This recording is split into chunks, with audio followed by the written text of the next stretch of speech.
बिस्मिल्लाहिर्रहमानिर्रहीम। अस्सलाम वालेकुम। पाकिस्तान टेलीविजन न्यूज़ की कोरोना स्पेशल ट्रांसमिशन में आपका खैर मकदम करते हैं। साथी एंकर मिशेल बुखारी के साथ मैं हूं मनाज़िर हुसैन। और आपके खैर मकदम के दौरान जहां पर हम आपके लिए नेक ख्वाहिशात का इजहार करते हैं और माह रमज़ान मुबारक के पेश नज़र बिलखसूस आखिरी इश्रे के मुताबिकत से हम आपके लिए, अपने लिए, इस इदारे के लिए और पूरी मुमलिकत के लिए और उम्मा और इंसानियत के लिए दुआ करते हैं कि अल्लाह ताला हम सबको कोरोना वबा की इससे जो है मुश्किल है, इससे निजात दिलाए ताकि आमीन। ज़िंदगी जो है वो मामूल की तरफ बढ़ सके। मुल्क में कोरोना वायरस से मुतासर अफराद की तादाद जी आज के अपडेट्स के मुताबिक 42,125 हो गई है और गुज़श्ता 24 घंटे के दौरान 1,974 केसेज सामने आए हैं। और दुनिया भर में जो ये तादाद है वो 48 लाख से तजावुज़ कर चुकी है कि 48 लाख से ज़ायद मुसद्दिका केसेज जो हैं वो रिपोर्ट हो चुके हैं। जो डेवलपमेंट्स हैं आज की वो भी आपको आगाह करेंगे। सुप्रीम कोर्ट ने पूरे मुल्क में शॉपिंग मॉल्स खोलने का हुक्म जारी कर दिया है।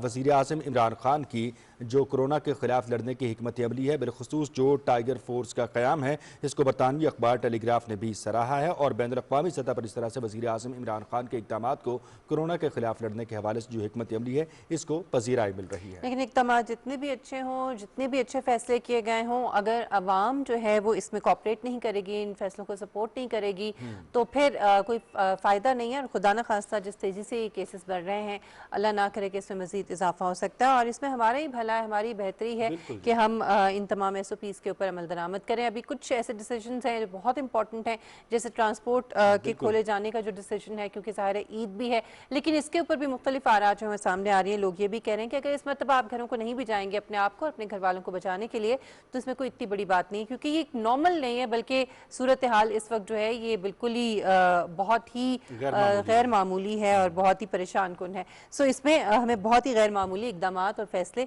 करने चाहिए। हमारे साथ इस वक्त हमारे मेहमान मौजूद हैं। डॉक्टर नौशीन हामिद साहिबा पार्लियामेंट्री सेक्रेटरी हेल्थ हैं पंजाब की। आपका बहुत शुक्रिया डॉक्टर साहिबा। डॉक्टर साहबा, एक तो ये है कि हम ज़ाहिर है बार बार ये बात कर रहे हैं कि अभी एक नई नॉर्मल जो है सिचुएशन है पूरी दुनिया की, और कोरोना ज़ाहिर है बहुत ही अनप्रिडिक्टेबल अभी है सूरत हाल, क्योंकि कुछ नहीं कहा जा सकता ये कब ख़त्म होगा, ये कब तक रहेगा, इसके साथ हमें कब तक जीना पड़ेगा। तो पंजाब में ख़ास तौर पर इस वक्त की जो सूरत हाल है कोरोना के हवाले से मैं चाहूँगी एक तो उसके ऊपर ज़रा थोड़ी सी रोशनी डाल दीजिए, लोगों को आगाह कर दीजिए। और दूसरा ये है कि आवाम का जो रिस्पांस है ख़ासतौर पर लॉकडाउन खुलने के बाद, अब मार्केट्स खुल गई, उसके ऊपर बहुत से सवालात उठ रहे हैं, तो इसको किस तरह से जो है वो बेहतर किया जा सकता है? क्या कोई और ऐसे इकदाम हैं जो पंजाब गवर्नमेंट आने वाले दिनों में ले सकती है? देखिए जी, सबसे पहले तो ये है कि जैसे कि आपने कहा है कि ये कोरोना वायरस कब तक हमारे साथ है, हम इसके बारे में कुछ भी नहीं कह सकते। ये साल के एंड तक भी जा सकता है। बीच में ये थोड़ा सा, जैसा कि एक प्रेडिक्शन की जा रही है कि जून जुलाई के एंड में शायद इसका थोड़ा सा जोर कम हो, मगर फिर सितंबर में सेकेंड वेव, जिस तरह चाइना में हमने देखी है कि वुहान में एक सेकेंड वेव आई है, तो एक सेकेंड वेव भी एक्सपेक्टेड है। तो इसलिए ये इसका पैटर्न जो है वो इस वक्त तक बिल्कुल वाजे नहीं है। और हमें अब अपनी रोजमर्रा की जिंदगी जो है और कारोबारी जिंदगी जो है उसको इस तरीके से चलाना पड़ेगा कि कोरोना के साथ ही, जिसे समझे कि हमने अपनी रूटीन जो है और अपने मामूलात जो हैं वो उसके साथ करने हैं जी। तो इसके लिए ज़ाहिर इक़दामात उठाए जा रहे हैं। सबसे पहले तो ये है कि जितने भी कारोबार खुल रहे हैं और जो ट्रांसपोर्ट खुल रही है उसके लिए SOPs जो हैं वो इशू किए जा रहे हैं। जिस तरह आपने कहा कि अनफॉर्चुनेटली अवाम जो है वो SOPs की अहमियत को नहीं समझ रही है और वो उसको बहुत लाइटली ले रही है। जिस तरह से हमने ये मार्केट खुलने के ऊपर रश देखा है, तो ना दुकानदारों ने, जो कि उन्होंने कमिटमेंट की थी, ये ताजरों ने और छोटे दुकानदारों ने कि हम लोग SOPs पे अमल कराएंगे, सैनिटाइजर्स होंगे, मास्क होंगे, तो वो दुकानदारों ने भी उस तरीके से कोऑपरेट नहीं किया और ना ही अवाम ने कोऑपरेट किया। तो सूरत हाल को मद्देनजर रखते हुए क्या कोई मुशावरत हो रही है? क्या कोई मजीद सख्त इक़दाम उठाए जा सकते हैं आने वाले दिनों में डॉक्टर साहबा? जी देखिए, इसकी अब मेन चीज है कि अब इन SOPs की इम्प्लीमेंटेशन को हम लोगों ने इन्फोर्स करना है और गवर्नमेंट का फोकस यही होगा कि चूंकि अब तमाम चीजें खुलेंगी और तमाम कारोबार जो है वो नॉर्मल तरीके से चलेंगे। हाँ, पब्लिक गैदरिंग्स जो हैं, स्कूल्स, कॉलेजेस, शादी हॉल्स और बड़ी पब्लिक गैदरिंग्स, वो जो है वो अवॉइड की जाएंगी, मगर बाकी जो है, जो चीजें मईशत का पहिया जारी रखने के लिए जरूरी है, वो चलती रहेंगी। तो अभी आपने खुद भी जिक्र किया है कि कोरोना टाइगर फोर्स जो है वो इसीलिए तैयार की गई थी, क्योंकि जब इतनी बड़े स्केल के ऊपर आपने इम्प्लीमेंटेशन करानी है SOPs की, तो उसके लिए लोकल इंतजामिया जो है वो फिर काफी नहीं हो जाती। राइट। उनको एडिशनल वॉलंटियर फोर्स की जरूरत है, और इसकी एग्जांपल पूरी दुनिया में हमने देखी है कि जगह जगह वॉलंटियर फोर्सेस जो है बिल्कुल। डेवलप नेशंस में भी उन्होंने अच्छा डॉक्टर तैयार साहब, की। यही सवाल आपसे करना चाह रहा था कि वज़ीर आज़म की जानिब से कायम करदा टाइगर फोर्स जो है उसका किस तरह से उसको यूटिलाइज़ किया जाएगा वफाकी दारुल-हुकूमत में और दीगर मुल्क के हिस्सों में। आज भी एक एक्टिविटी देखने को मिली कि अटक में जो है वो इसका बाकायदा आगाज़ किया गया है। तो वफाक में किस हद तक जो है वो हेल्पफुल साबित होगी और किस पैटर्न पर जो है इनसे हेल्प ली जा रही है? देखिए कोरोना ये जो टाइगर फोर्स है इसके मल्टीपल फंक्शंस हैं। जाहिर है एक उनमें से बड़ा फंक्शन ये है कि एसओपी पे अमल दरामद एग्जैक्टली। कराना, और उन्होंने बहुत सारे डिस्ट्रिक्ट में जैसे इनकी ड्यूटीज दो दो तीन तीन बच्चों की लगी हुई थी मसाजिद में, जहाँ पे वो मसाजिद को रात को तरावी वगैरह को मॉनिटर करते थे और वहाँ पे एसओपी की अमल दरामद को यकीनी बनाते थे। इसी तरह अब इनको गली मोहल्लों के अंदर जाकर ग्रास रूट लेवल पे अवेयरनेस भी ये फैलाएंगे। उसके अलावा अगर किसी एरिया में कोरोना केसेस रिपोर्ट होते हैं और उसको कॉर्डन ऑफ किया जाता है, या जिस तरह से केसेस बढ़ते जा रहे हैं, तो शायद हॉस्पिटल्स में सारे केसेस को ना लाया जाए। जो माइल्ड या एसिम्टोमेटिक पेशेंट्स हैं या जी। जिनके बहुत हल्के फुल्के सिम्टम्स हैं, उनको उनके घरों तक महफूज रखना, उनके घरों के बाहर ये इंश्योर करना कि वो घरों से बाहर ना निकले, मोहल्ले को जी बिल्कुल, उनकी कॉर्डन ऑफ कसीरुल करना। जेहती जो है मल्टी डायमेंशनल ड्यूटी है। डॉक्टर साहब, आपसे ये भी जानना चाहूँगा कि ये तमाम मामला तो अपनी जगह पर, अब ईद उल फितर की आमद है और बिलखसूस जो है वो लैलतुल कद्र के हवाले से लोग खसूसी तौर पर एहतमाम करते हैं इज्तिमाई इबादात का, और ईद उल फितर के इज्तिमात के हवाले से इन दोनों पॉइंट्स पर बताइए कि क्या मुशावरत की जा रही है, क्या लाया अमल तरतीब दिया जा रहा है कि किस तरह से हम इन मामला को जो है वो निपटेंगे? जी देखिए, वो सोशल डिस्टेंसिंग के साथ ही ये तमाम मामला जो हैं ये हो सकेंगे।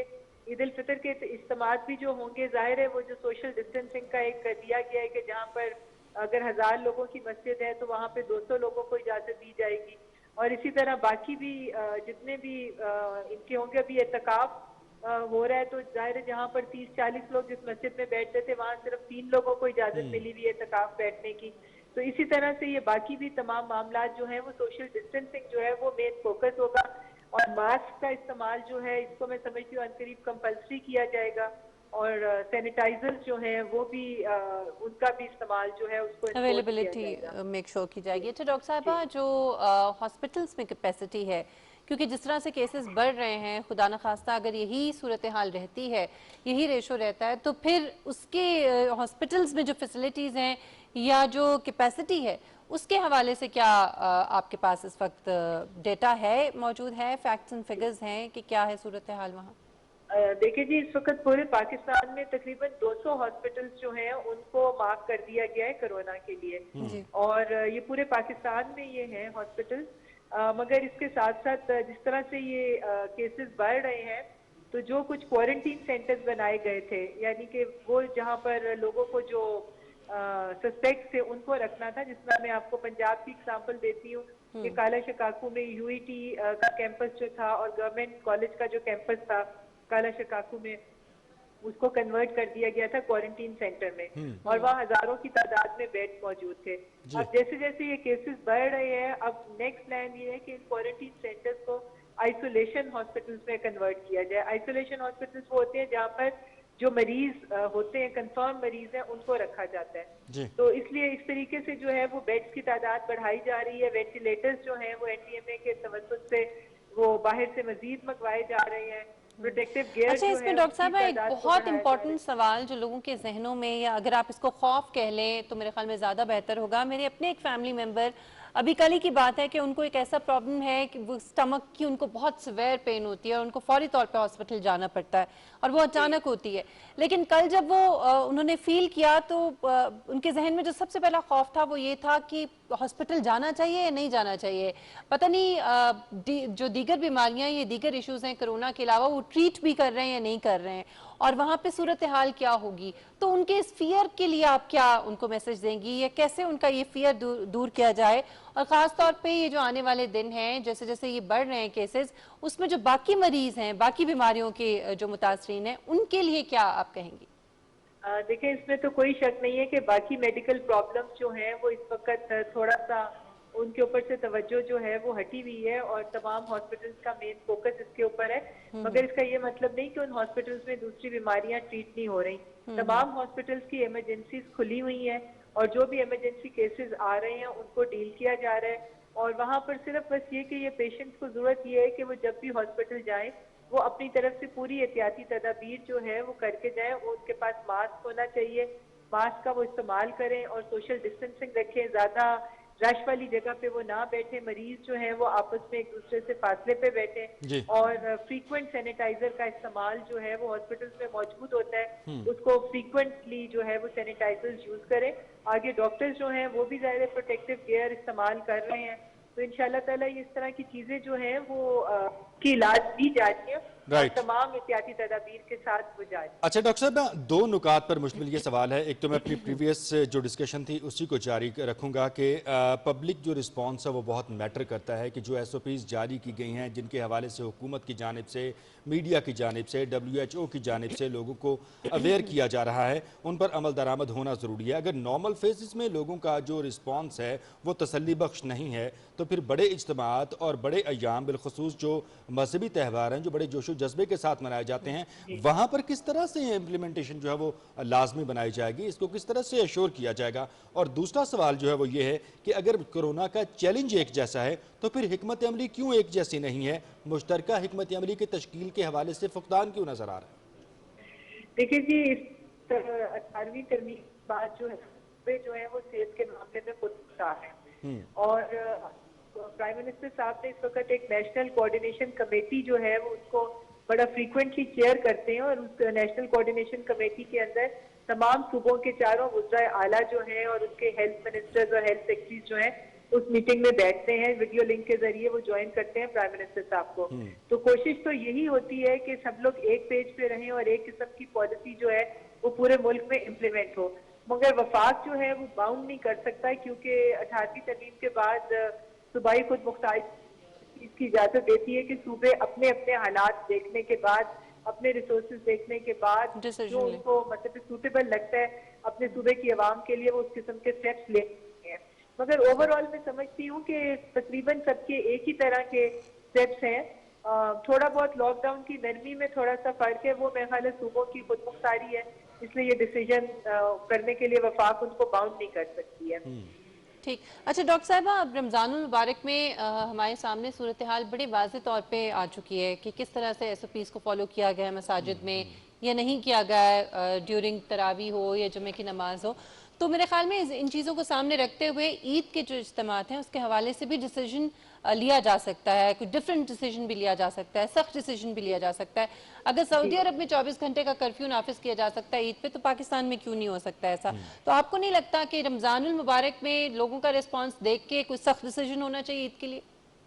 जी बिल्कुल, ये सारी चीजें जो हैं ये अब इंशाल्लाह ताला जो ईद से पहले जो हमारी ये national command and operation centre की जो मीटिंग होगी उसके अंदर ये तमाम चीजों को जो है वो ज़ेरे गौर लाया जाएगा। और फिर ईद उल फितर के लिए जो पॉलिसी है वो उसके अंदर जो है वो ज़ाहिर सारे स्टेक होल्डर्स होते हैं उसके अंदर, तो बावी मुशावरत के साथ हालात को देखते हुए जो है वो पॉलिसी ईद उल फितर के लिए जो है वो जल्द सामने आ जाएगी।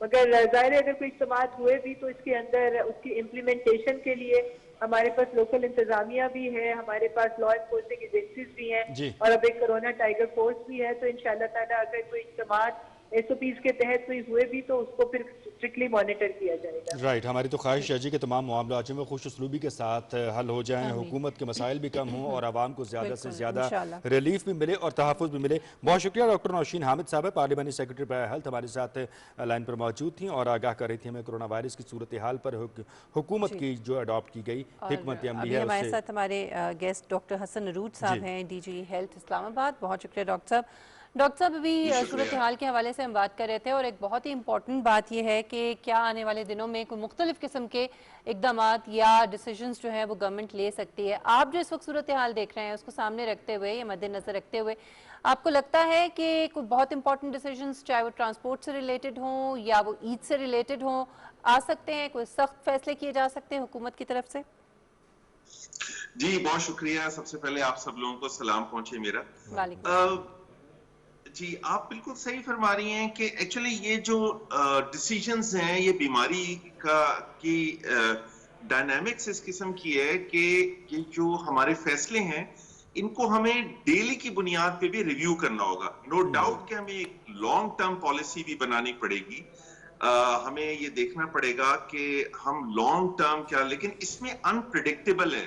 यानी अभी आपने लॉकडाउन रिलैक्स किया तो नंबर ऑफ केसेस आपके बढ़ गए, तो आपको अपनी पॉलिसीज को वही लफ्ज इस्तेमाल करूंगा कि डायनामिक पॉलिसीज होंगी, फ्लेक्सिबल होंगी, जिसको आपको डे टू डे रिव्यू करके एसओपीज को भी चेंज करना पड़ेगा, हिदायत भी नई इशू करनी पड़ेंगी। शायद आपको बाजू का सख्ती ज्यादा करनी पड़े, सख्ती कम करनी पड़े, फिर इलाके इलाके पे भी डिपेंड करता है हर रीजन में।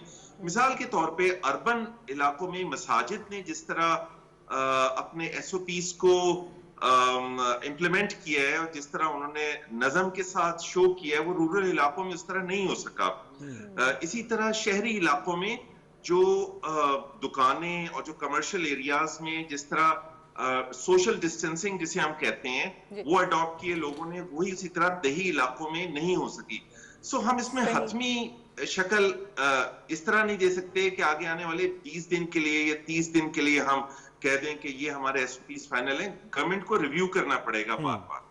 राइट अच्छा डॉक्टर साहब, इसके अलावा आपसे ये भी जानना चाहूँगा कि रूरल मैनेजमेंट जो है in the perspective of corona वो कंपैरेटिवली इजी है अकॉर्डिंग टू एज वेल के जो हम अर्बन एरियाज़ की बात करें यहाँ पर वायलेशन भी ज़्यादा होती है और ये चूँकि पॉपुलस एरियाज़ होते हैं तो यहाँ पर इज्तिमात भी ज़्यादा होते हैं। तो आपके ख्याल में क्या किया जाना चाहिए? कुछ लोग ये तजवीज़ देते नज़र आते हैं कि जो टाइगर फोर्स तश्कील दी गई है उसको एक्स्ट्रा यानी कि ज़्यादा जिम्मेदारियाँ उनको तफवीज़ की जाएँ ताकि जो बुनियादी मसला एसओपीज़ पर इम्प्लीमेंटेशन का है उसको यकीनी बनाया जा सके। इस पर आप क्या कहेंगे? जी, ये आपने बड़ी दिलचस्प बात की है। एक्चुअली ये दो धारी तलवार है। अर्बन इजी भी है और डिफिकल्ट भी है। देखिए, अर्बन में जो लोग हैं ना, वो आपके देही इलाकों में जो रह रहे हैं वो अपने कल्चर से बहुत ज्यादा इंटीग्रेटेड हैं। उनका जॉइंट फैमिली सिस्टम्स हैं, उनकी बीमारी और दुखी में पूरा पूरा गांव आने का आदी है पिछले कई 100 सालों से। बिल्कुल रूरल में इस तरह नहीं है। रूरल में कल्चर मुख्तलिफ है। रूरल में कुछ डेथ्स हुई हैं, उसमें 5 या 6 लोग थे, जबकि गांव के इलाकों में उन्हीं दिनों में उन्हीं डेट्स में जो डेथ्स हुई हैं वहां 2-2 हजार लोग थे। सो ये आप मतलब ये एक मिक्स एंड मैच है। तो जहां तक इम्प्लीमेंटेशन का ताल्लुक है, चाहे वो अर्बन हो चाहे वो रूरल हो, हमें बहैसियत कौम और कम्युनिटी को तो समझना ही पड़ेगा कि असल चीज कम्युनिटी के हाथ में है, फकत फर्द के हाथ में। जिस तरह अल्लामा इकबाल ने भी कहा ना कि हर फर्द के हाथ में है तकदीर का। तो इसी तरीके से जो हमारे लॉ एनफोर्समेंट एजेंसीज हैं, एडमिनिस्ट्रेटिव फोर्सेस हैं, टाइगर फोर्स है, जिस तरह उनको खुद भी रोल मॉडल बनना पड़ेगा। और लोगों को देखें, बिहेवियर चेंज करना आसान नहीं होता, लेकिन मैं समझता हूँ एक बड़ी चैलेंजिंग जिम्मेदारी है हमारी जो टाइगर फोर्स जो डेवलप हुई है, कि उनको बड़ा पोलाइटली लोगों को, सख्ती से आप बिहेवियर बहुत ज्यादा चेंज नहीं कर सकते। जो लोग चीज दिल से करते हैं वो मुश्किल डिफरेंट होती है एज कंपेयर टू जो इन्फोर्समेंट से करते हैं। बिल्कुल ठीक है। अच्छा डॉक्टर साहब, ये जो डेटा आ रहा है सामने, जिस तरह से केसेस बढ़ रहे हैं, इसकी एक तो ये है कि लॉकडाउन खुला, ये उसकी वजह हो सकती है। क्या हतमी तौर पे कुछ कहा जा सकता है? क्योंकि टेस्टिंग कैपेसिटी भी बढ़ी है, तो चूंकि टेस्ट ज्यादा हो रहे हैं इसलिए केसेस ज्यादा रिपोर्ट हो रहे हैं, ज्यादा सामने आ रहे हैं, या लॉकडाउन खुला तो फिर उसके बाद केसेस बढ़े? क्या कोई हतमी बात की जा सकती है इसमें? दोनों चीजें हैं जी। अच्छा। आज से 1.5 महीना पहले तकरीबन हम पर मिलियन पॉपुलेशन 500 टेस्ट कर रहे थे जी। महीना पहले तकरीबन 1000 हो गए। अब पाकिस्तान में टेस्ट तकरीबन 1700-1800 टेस्ट पर मिलियन पॉपुलेशन किए जा रहे हैं, यानी 3 गुना बढ़ गए हैं। तो डेफिनेटली आप जितनी स्क्रीनिंग करेंगे उतने ज्यादा आपके सामने केसेस आएंगे, नंबर 1। नंबर 2, लॉकडाउन की रिलैक्सेशन हुई है। ये ऐसा जरासीम है जो बड़ी खामोशी से सांस के जरिए, जो हमारी ड्रॉपलेट्स होते हैं उनके जरिए एक दूसरे को लग जाता है, पता भी नहीं लगने देता, कोई अलामतें भी नहीं होती। कई लोग आपके इर्द गिर्द पॉजिटिव फिर रहे होंगे, जिनका जो कैरियर होंगे, जो इन्फेक्शन फैला रहे होंगे, लेकिन उनके अपने अंदर अलामतें नहीं होंगी। तो डेफिनेटली जो लॉकडाउन खत्म हुआ है उसका असर हुआ है हमारे केसेस के बढ़ने पे। एग्जैक्टली अच्छा डॉक्टर साहब, आपने बड़ी खूबसूरत बात की, जो इंडिविजुअल रोल की है उसके बगैर तो कोई चारा ही नहीं है कि हर फर्द है मिल्लत के मुकद्दर का सितारा। डॉक्टर साहब, एरियाज़ की बात करें, केस फर्टिलिटी रेट की बात करें और हेल्थ रिसोर्सेज और डेवलपमेंट की अगर हम बात करते हैं तो ये 4 सब्जेक्ट्स हैं जिनको हमें स्पेसिफाई करना है, जिन पर हमें मज़ीद काम करना है, ताकि हम कोरोना की वबा से भी बतरीके ऐसे न बर्दाश्त हो सके। और खुदा न खास्ता अगर इन फ्यूचर हमें कोई मज़ीद मसला दरपेश हो या किसी एरिया में कोई स्पेसिफिक इशू जो अगर जनरेट होता है तो हम उसे बेहतर तरीके से डील कर सकें, इस हवाले से क्या कहें? देखिए, ये आपने बड़ी सेंसिटिव बात की है। असल में ये बहुत ही बड़ा चैलेंज है जी। इसमें आपकी मौशरती जिंदगी, आपकी मौशी जिंदगी, आपका उठना बैठना, यानी ऐसी सूरत हाल हुई है कि हमारे एक कलीग थे, उनकी वालदा की डेथ हुई।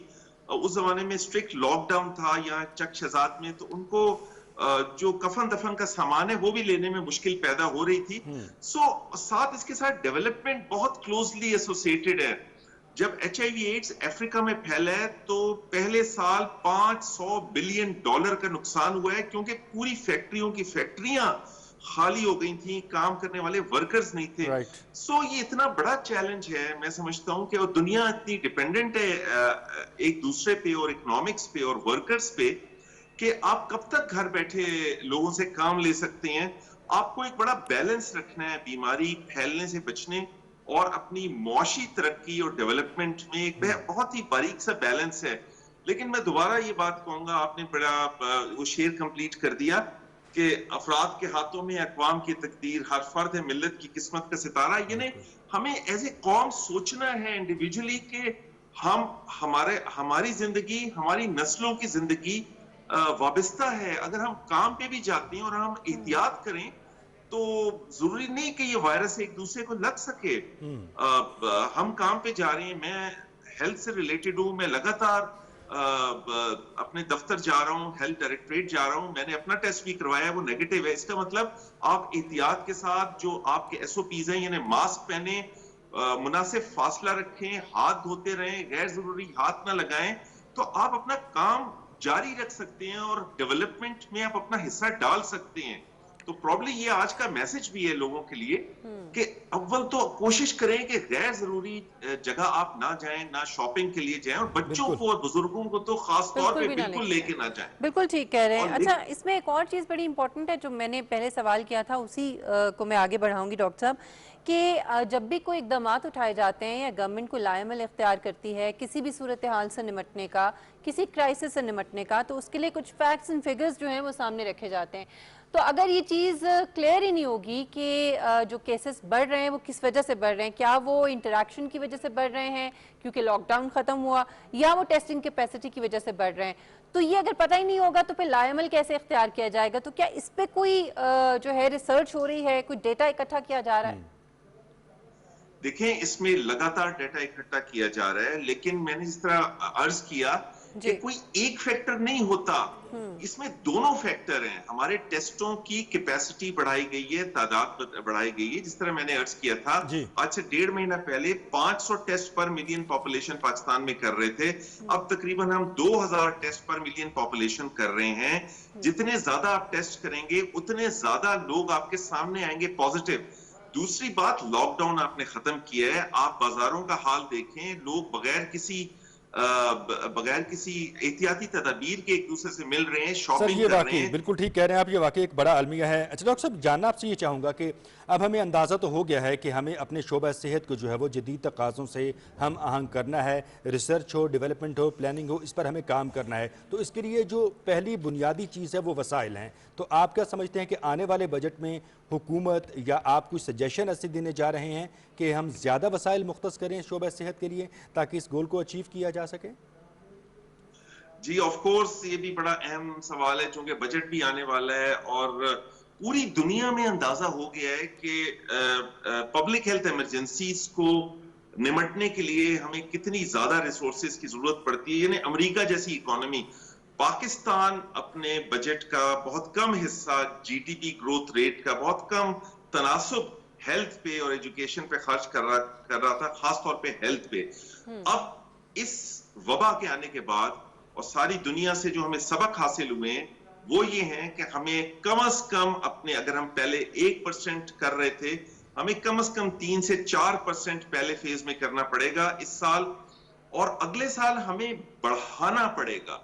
यानी, और सबसे एक और चीज मैं आपको आपके तवज्जुह से कहना चाह रहा हूं, जो बड़ा स्ट्रेटेजी की, वो ये है कि हमको प्राइमरी हेल्थ केयर में, यानी बुनियादी केयर में, जिसमें कम्युनिटी के लेवल पे आप। अच्छा डॉक्टर साहब, काइंडली आपको मैं इंटरप्ट करने के लिए माजूद खा हूँ, आपके साथ दोबारा से हम रब्ता करते हैं। फिल वक्त यहाँ पर हमें एक फौरी खबर से अपने नाज़रीन को आगाह करना है। यहाँ आपको बताएंगे कि ये पाकिस्तान टेलीविजन से नशर किए जाने वाले तुर्क ड्रामे और तुगरल के हीरो और ड्रामे के मरकजी किरदार भी पाकिस्तानियों की मोहब्बतों के गुरविदा पाकिस्तान आने के ख्वाहिशमंद हैं। अपने इंस्टाग्राम अकाउंट पर ड्रामे का पोस्टर लगाते हुए उन्होंने पाकिस्तान टेलीविजन को सिर्फ 18 दिन में यूट्यूब पर 10 करोड़ व्यूअर्स मिलने पर ज़बरदस्त खराज तहसीन पेश किया है। ड्रामे के मरकजी किरदार का कहना है कि पाकिस्तानी अवाम ने ड्रामे को जिस अंदाज में पजीराई बख्शी और जिस तरह उनको मोहब्बतों से नवाजा, वो इसके लिए बेहद मशकूर हैं। पाकिस्तानी कौम और पाकिस्तानी अवाम के और जल्द पाकिस्तान आने के ख्वाहिशमंद हैं। अच्छा, ड्रामे में हलीमा सुल्तान का मरकजी किरदार है और यह मरकजी किरदार अदा करने वाली अदाकारा ने भी अपने इंस्टाग्राम अकाउंट में एक पाकिस्तानी मदाह के पैगाम के जवाब में कहा था कि वह पाकिस्तानियों का शुक्रिया अदा करने के लिए ज़ाती तौर पर पाकिस्तान आना चाहती हैं। बुनियादी तौर पर इंस्टाग्राम पर ये पोस्ट्स हैं इस ड्रामे की कास्ट के जो मरकजी किरदार हैं उनकी जिस मोहब्बत के साथ अर्तुगरुल गाजी को पाकिस्तानियों ने पजीराई बख्शी है और इस्लाम की तरवीज व अशात के हवाले से मंजर कशी करता हुआ यह ड्रामा, जो कि तुर्की का ये ड्रामा है, तुर्की में बनाया गया और उसके बाद पाकिस्तान में इसको उर्दू ज़ुबान में डब किया गया और पाकिस्तान टेलीविज़न ने अपनी जो माहिराना काविशें हैं इसमें वो शामिल की और अपनी आवाम को इस ड्रामे से मुस्तफ़ीद किया। तो ये उसका एक रिजल्ट है कि अवाम ने इस ड्रामे को बेहद सराहा, इसे बेहद पजीराई दी और करोड़ों इसके जो हैं वो व्यूअर्स हैं और मिलियंस में इसके जो है वो सब्सक्राइबर्स हैं, जो एक रिकॉर्ड है किसी भी सीरियल की मकबूलियत के हवाले से। और इसी मकबूलियत को मद्देनजर रखते हुए इस ड्रामे की जो कास्ट है उन्होंने पर्सनली ज़ाती तौर पर शुक्रिया अदा किया है पाकिस्तान की कौम का, पाकिस्तानियों का, और साथ ही ये ख्वाहिश का इजहार किया है कि हम पाकिस्तान आकर जो है पाकिस्तानियों की इस मोहब्बत और इस पजीराई पर उनके मशकूर होना चाहते हैं। पाकिस्तान टेलीविजन से नशर किए जाने वाले तुर्क ड्रामे और तुगरल के जो मरकजी मेंबरान हैं, उनके जो किरदार हैं, उन्होंने पाकिस्तानियों की मोहब्बतों पर पाकिस्तानियों को ज़बरदस्त खराज तहसीन पेश किया है और उनका यह कहना है कि जिस मोहब्बत से नवाजा है पाकिस्तानियों ने इस ड्रामे को और जिस तरह से इस ड्रामे के किरदारों को सराहा है, यकीनी तौर पर हम पाकिस्तानी कौम के मशकूर हैं और इसमें पाकिस्तान टेलीविजन का बुनियादी किरदार है। PTV न्यूज़ से ये थी ताज़ा तरीन।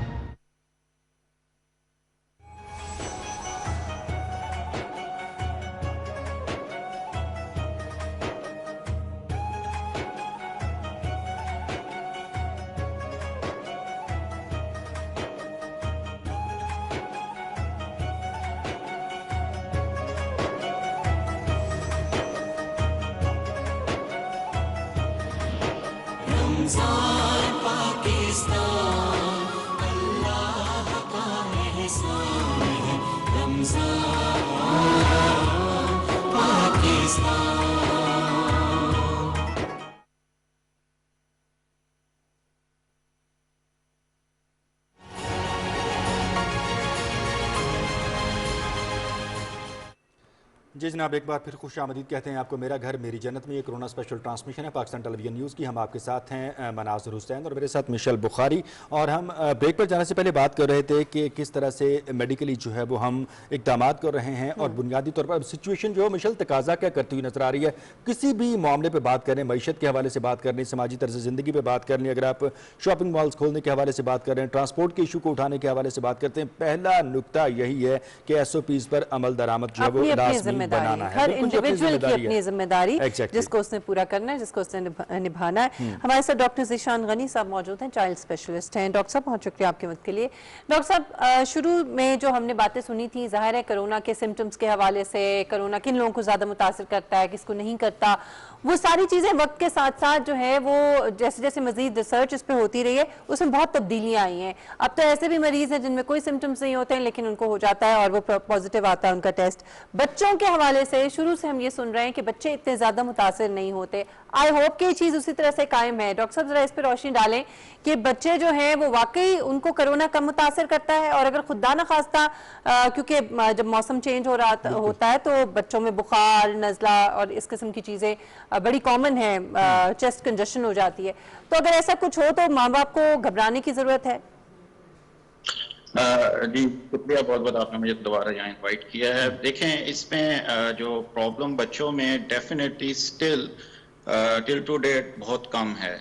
अच्छा, और प्रॉब्लली इसमें डिफरेंट थ्योरीज भी हैं, लेकिन एक थ्योरी ये है कि बच्चों का जो इम्यून रिस्पॉन्स है वो इतना एक्टिवेट नहीं होता अगेंस्ट इस वायरस के, जो इसके पीछे जो इस वजह से जो अगर इम्यून सिस्टम इतना एक्टिव हो तो वो इन्फ्लेमेशन ज्यादा करता है। इसलिए यंग अडल्ट पॉपुलेशन और अडल्ट में इम्यून सिस्टम वेल डेवलप होता है, वो बहुत ज्यादा एक्टिवेट हो जाता है और उस वजह से सीवियर इन्फ्लेमेशन की वजह से प्रॉब्लम ज्यादा होती हैं। तो अभी तक जो एक थ्योरी यही चल रही है कि बच्चों में इम्यून सिस्टम इतना अच्छा डेवलप नहीं है जो कि इस वायरस के अगेंस्ट बहुत ज्यादा इन्फ्लेमेशन जनरेट नहीं करता। तो अभी तक बच्चों में अल्लाह का शुक्र है कि बहुत ज्यादा केसेस कम आ रहे हैं। प्रॉब्लम है लेकिन उस लेवल की नहीं है, नंबर 1। नंबर 2, बच्चों में अभी तक जो एजुकेशन हम वही दे रहे हैं कि सोशल डिस्टेंसिंग करनी है और ये सारे फैक्टर्स करने हैं। अच्छा, आपका एक दूसरा सवाल जो था कि इसमें हम कैसे डिफरेंशिएट कर सकते हैं, इट्स वेरी इंपॉर्टेंट। हर नजर जुकाम खांसी कोरोना नहीं है, ये भी समझने की जरूरत है, लेकिन हमने इससे बचना भी है और अगर है तो इसको ट्रीट भी करना है। तो बेसिकली रेस्पिरेटरी इन्फेक्शन बच्चों में 80 to 90% कॉमन है रेस्पिरेटरी इन्फेक्शन, और प्रेजेंटेशन ऑलमोस्ट सेम। हम कैसे इसको निकालते हैं, हमें कुछ स्क्रीनिंग क्राइटेरिया हैं कि अगर बच्चा कुछ पेरेंट्स को है, कहीं कांटेक्ट है, कहीं ऐसी गैदरिंग से बच्चे का आया है, फॉरेन ट्रैवल की हिस्ट्री है, तो ये स्क्रीनिंग क्राइटेरिया के मुताबिक अगर बच्चे को हाई ग्रेड फीवर है, 2 चीजें बड़ी important, high grade fever and cough और कंटिन्यूसली खांसी करना, ये 2 चीजें अलामत हैं। और इसके साथ बच्चे की ट्रैवल हिस्ट्री है, बच्चा कोई कांटेक्ट में है किसी से जिसको कोरोना पॉजिटिव, कुछ ऐसे एरिया में जहाँ पे केसेस आइडेंटिफाई हुए हैं, तो फिर उसमें टेस्टिंग की जरूरत है। लेकिन हर केस में टेस्टिंग की जरूरत बच्चों में नहीं है। और जल्दी हमने 2-3 माह से रेस्पिरेटरी इन्फेक्शन जितनी ट्रीट की हैं, अल्लाह का शुक्र है कि बहुत से पेशेंट हमारे पास आए हैं और हमने ट्रीट किए हैं, उसमें कोरोना के केसेस शायद ही हमें कोई मिले हों। एक अच्छा, तो आए हैं। डॉक्टर साहब ये कहिएगा कि जो बदलता हुआ मौसम है वो बड़ा इफेक्ट करता है बच्चों पर। फिर अब ये है कि एटमॉस्फेयर कुछ इस तरह का हो चुका है कि गैर मामूली तौर पर बारिशें हो रही हैं, उस तरह की गर्मी नहीं आई है, स्टिल एक मिक्सअप सा ये वेदर है जिसकी वजह से बच्चे इफेक्ट हो रहे हैं, जिसकी वजह से उनको खांसी भी हो रही है, नज़ला भी हो रहा है, बुखार भी हो रहा है। तो इनिशियल जो ट्रीटमेंट है वो पेरेंट्स को किस तरह से करना चाहिए? अच्छा, इनिशियल ट्रीटमेंट आपने इसी तरह ही है कि आपने देखें, इसमें इनिशियली हम यही पेरेंट्स को बताते हैं कि जी अगर तो प्रॉब्लम सीवियर नहीं है, स्टिल हम उनको बताते हैं आप क्लिनिक्स पे ना जाएं, हॉस्पिटल में ना जाएं। 1-2 दिन प्रॉब्लम रहती है, जो सिंपल वायरल इन्फेक्शन होती हैं अपार्ट फ्रॉम कोरोना वायरस। अच्छा डॉक्टर साहब, आपके साथ गुफ्तगू के सिलसिले को मजीद आगे बढ़ाएंगे। यहाँ अपने सामिन नाज़रीन को आगाह करेंगे कि मुशीर इत्तलात खैबर पख्तूनख्वा अजमल वज़ीर मीडिया से गुफ्तगू कर रहे हैं। आइए आपको दिखाते हैं।